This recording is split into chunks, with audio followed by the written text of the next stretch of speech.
All right.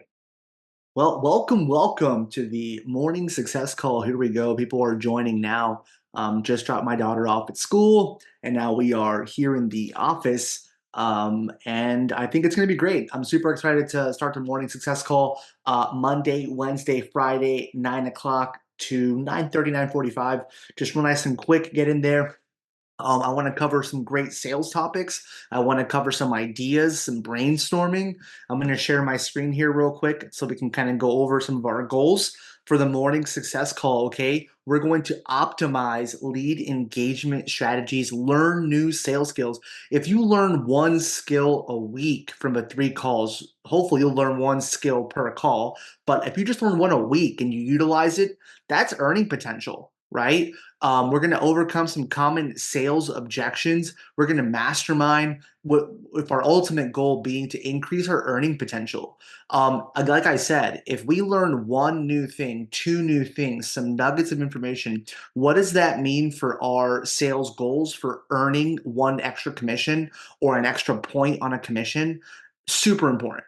Monday, Wednesday, Friday, we are here. If you want to listen in your car, you totally can. If you want to grab a cup of coffee, you totally can. It's going to be a super chill environment.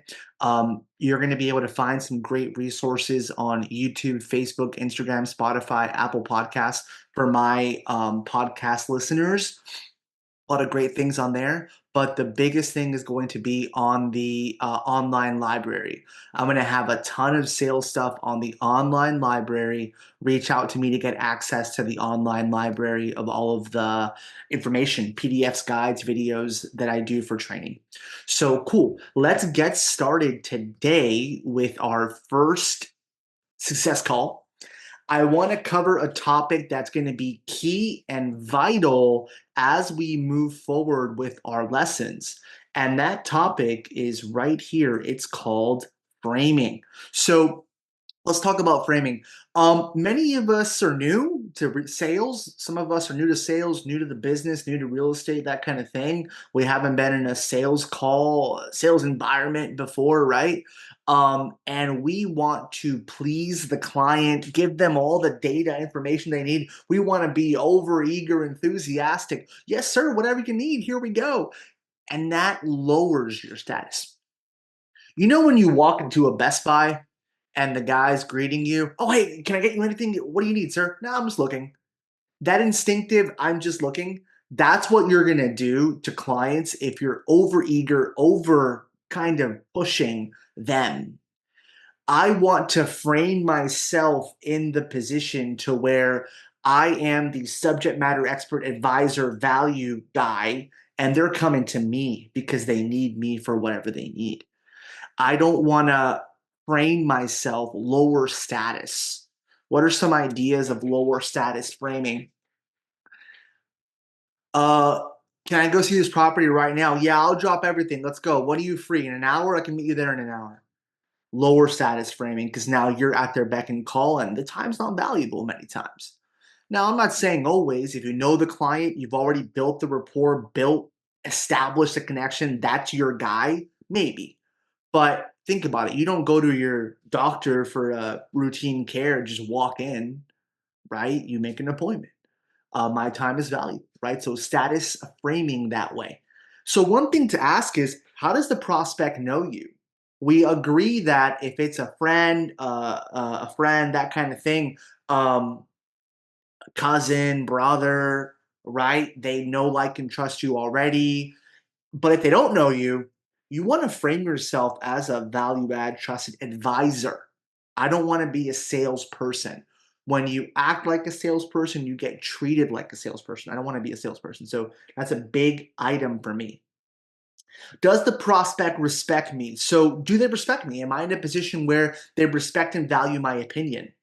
In a listing appointment, you go there and you go, "Hey, sir, all the comps show blah, blah, blah, blah, and this and that, and this is the best price for your home based on price per square foot.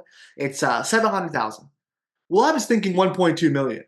Okay, well, let's be realistic here. You know what I'm saying? Let's come back to planet Earth, right? Well, Ronnie, it's worth. What it's worth. Okay, they don't really respect your opinion.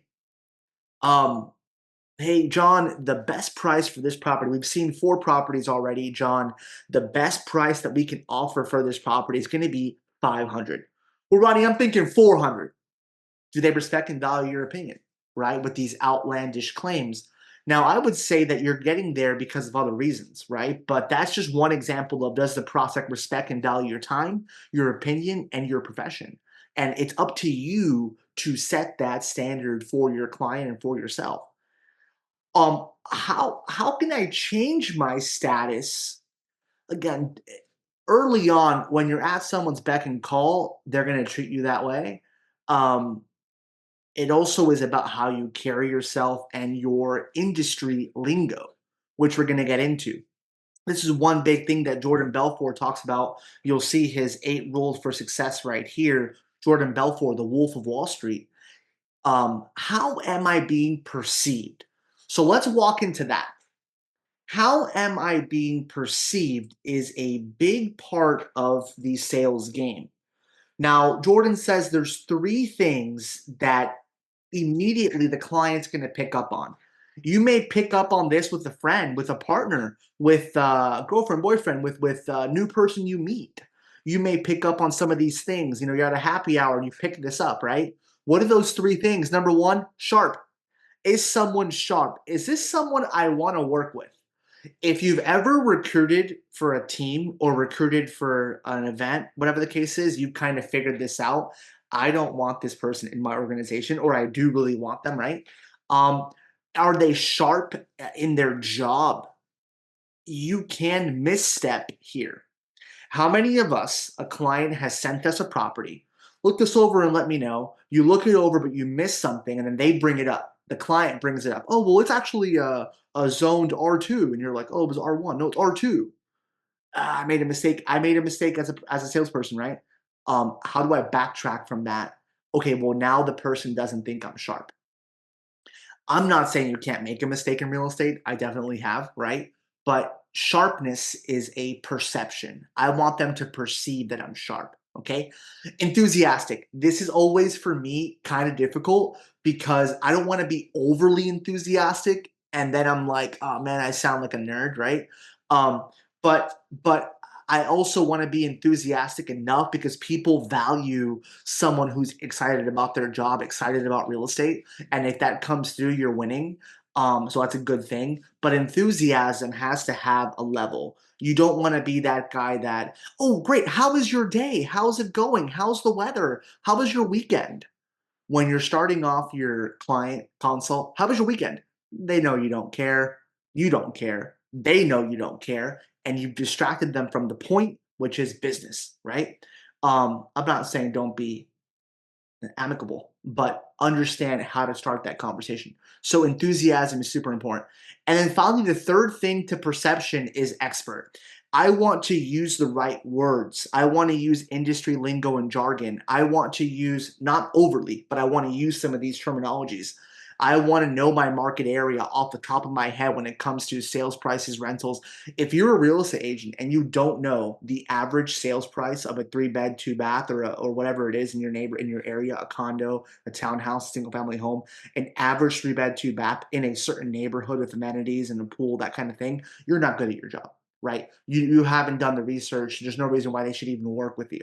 Okay. If you don't know what the average apartment rents are in your area, you're not good at your job. If you don't know what the average rents are in your area, you're not good. If you don't have a plan that you can articulate in 5, 10 seconds about how to get a buyer from a renter to a buyer, a pathway to that, you're probably not learning the skills you need to really appear to be expert to that consumer. If you were to ask me, Ronnie, what's the rent now in Claremont for a 3-bed, 2-bath? Okay, well, depends where you want to be. But if you want to be in north of Highway 50, going towards Citrus area, Citrus Road area, you're looking at $2,100. But if you want to be in an apartment complex, there's a bunch of apartment complexes all around 50, coming from Winter Garden to Davenport, 50 that are 18, 19, 21 for a 1-bed, 2-bath, or a 1-bed, 1-bath, or a 2-bed, 1-bath, right? So there's a variation there. I know that, and I know it instant recall.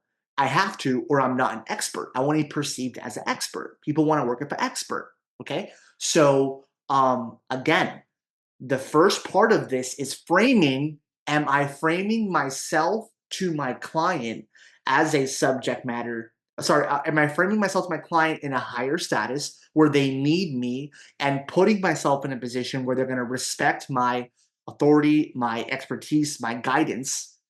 How do I do that? Perception, which are three things: being sharp, enthusiastic, and an expert. And guys, this is not me saying this. This is freaking Harvard University, okay, who did the study, and Jordan Belfort, who is pretty much giving these sales tactics, okay? So very important to have some substance behind the instruction, okay? Now, thirdly, facts and data. One thing I see agents all the time is giving away all the details, all the facts, everything online with no way to capture data on the other side. At an open house, I'm not giving a flyer. Okay. I have a property sheet and a nice little display. I have some magazines about preferred shore and my brokerage as to what I can do on a listing, what I can do for a buyer. I have some lending flyers. But I'm not giving a property flyer out, printed. Ronnie, that's not professional. You're a professional. It's 100% professional to not have a property flyer at an open house. Why? I'm not giving away information. I'll give you the information, but you got to give me something. And that's your phone number and your email address. So when someone says, Ronnie, give me the information. Can you send me some information? Can you give me some information? Can you send me some information? It's the information that they want. If I give it to them, but I don't capture their data, then I've lost, because I just gave away a lot of my value, a lot of my professional information on the property, but I haven't captured anything from them in return to follow up with them on next steps. If they are not a serious buyer, they're going to say, no, thank you. I don't want to give you my number. Well, great. You weren't going to buy the property anyways. I've already weeded out someone who's not serious. If I give it to them, the chances they're going to call me back without me calling them are very slim on an open house, because they may already have an agent, whatever the case is. I want to get that data. I'm not saying I don't give them anything. I'm saying they have to give me their number and email first. What does that conversation look like? Hey, Ronnie, give me the information. Do you have a property flyer? I go, yeah, fantastic. Just so I can give you the most accurate information. What's your phone number? And I'll text you the property listing. You know what? I don't give out the flyer because that doesn't really work well. What is your phone number? And I'll send you the listing. That is the best way to capture their data and still be helpful. That's what I do. And I retain and capture open house data. They can't BS me and they can't leave. What's the point of an open house, anyways? Do I work for free? Do I just open a property, like let the public walk through with no reason why they're there? No. If I'm going to spend my day at an open house, I'm capturing data from people that walk in. And if they don't want to give it to me, they weren't going to buy the house. No, no, no love lost. On this same point, the reason why I'm bringing this up, one of my friends, Laura, texted me this same question, and when she's in the coaching with me, and she goes, Ronnie, I'm getting this objection over and over. What's the objection? The objection is, can you send me more information? So that's why it's a good segue. So her objection that she's getting is, can you send me more information? That's the one that she keeps getting. So I wrote that down in one of our coaching calls, and I wanted to share that with everyone today. What do you do when someone says, yeah, send me more info? Well, what happens when we do? Yeah, no problem. I'll send you everything I got right away. I'm getting really excited. I'm thinking, yes, I'm going to email her all the details and I'm going to make $14,000 because she's going to buy the property and I'm ready to roll. No, you're going to send them the details and they're going to ghost you. Okay. When someone says, can you send me more information? After several showings or after a buyer's consult, can you send me more information? I'm not excited about that answer. Some people may be. They may think, okay, we're getting close. They're interested. No, they're not. Typically, can you send me more information?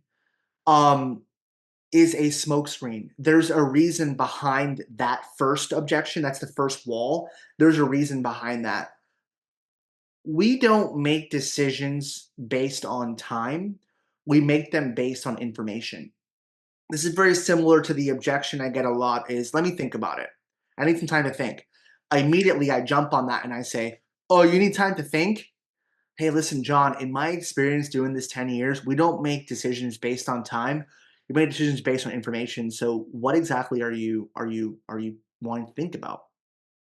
I cut straight to the chase, guys. I don't just have a passive attitude here, because if I have a passive attitude here, I'm not going to hear back from the prospect. So, same thing here with Laura's objection that she keeps getting. Can you send me more information? I would push further. John, Ronnie, can you send me more information? John, I totally get it. Just so I can send you what you need. What information are you actually looking for? That's going to cut to what information. So now I'm narrowing that down. What information are you looking for? Do you have any questions that I can answer for you? Well, what information? What exactly? Well, no, Ronnie, just all the property details. Yeah, fantastic. I can definitely see that. But is there a reason? Is there something past that? Or do you have any other questions about the property details? Because you've already walked it, and I've already given you the data. So, what exactly about the property details? And that's going to open up a second, third, and fourth level of questioning, of objections, of the true intention. Sometimes we're very polite in America. Sometimes we don't want to tell them no, or I'm not in. Just send me the details and I'll look at it. Just send me the details and I'll look at it. It's kind of brushing you off, like, okay, I don't need you, right? So I want to get past that, and I want to ask again and again. So just so I know, John, what details are you looking for? Because I want to make sure that I know what you want, so I can send you what you need. Well, Ronnie, just the zoning. Well, what about what? Oh, yeah, fantastic. I can definitely look that up for you. What about the zoning? Well, I want to put an ADU, and I'm worried I can't do that. That's the real objection. Oh, so you want to put it? So you want to put an ADU on this property? I totally get it. Listen, let me do some homework for you and find that out. Um, if you were to put an ADU, what are you pretty open to putting in the offer? Well, what would that offer look like? Now I'm getting into more advanced techniques, future pacing. And we'll talk about future pacing, but I'm getting into more future pacing where I'm pacing them to where I want them to be. So I'm opening up that dialogue, that conversation, getting past that initial smokescreen, a distraction, which is just send me more information. Don't. Find out and press them with questions to get to where you want to be. Okay. So, guys, that was pretty much some of the things I want to talk about today. Typically, I'm going to have an open forum to where we can ask questions and kind of go through some of the points and aspects that we're having trouble with. Like I said, first, I want a status frame and frame myself at a higher level, a higher status than them. That sounds really, really like arrogant, or whatever, but it is a sales technique. I want them to see me as a trusted advisor, a value add to their goals and their wants and their needs, someone who can get them to where they want to be. And if they don't respect me, I can't do that. How will I do that? Perception. And I want to be perceived as sharp, enthusiastic, and an expert. A lot of your social media advertisements should be based to that. How do I make them think I'm smart? How do I make them think I'm enthusiastic? How do I make them think I'm an expert? Those three things is what Harvard says is great perception from a prospect. Okay. Don't fall into the trap of sending data, sending information without getting their information and uncovering what their real objections and real trepidations are. In America, we're very polite. We don't want to blow somebody off. So we just say, yeah, send me the details. Yeah, I'll think about it. Yeah, okay, that sounds good. I'll call you back. Let me talk to my wife. All of these are barriers, objections, smoke screens that are hiding their true intention. Maybe could be hiding their true concern. A great salesperson gets to that concern. All right, guys. Hopefully you enjoyed it. Hopefully you liked it. I see some great people joining. I see some great things in the comments here. I'm going to record this webinar, put it on YouTube for everyone. But if you like what you heard, keep coming. We're doing Monday, Wednesday, Friday morning huddle 9 a.m. with me. Feel free to ask your questions. We're going to cover all that stuff. And if you want more access to more resources, just shoot me a text and I'm going to let you know how to get to the virtual library. All right, guys, take care. Cheers.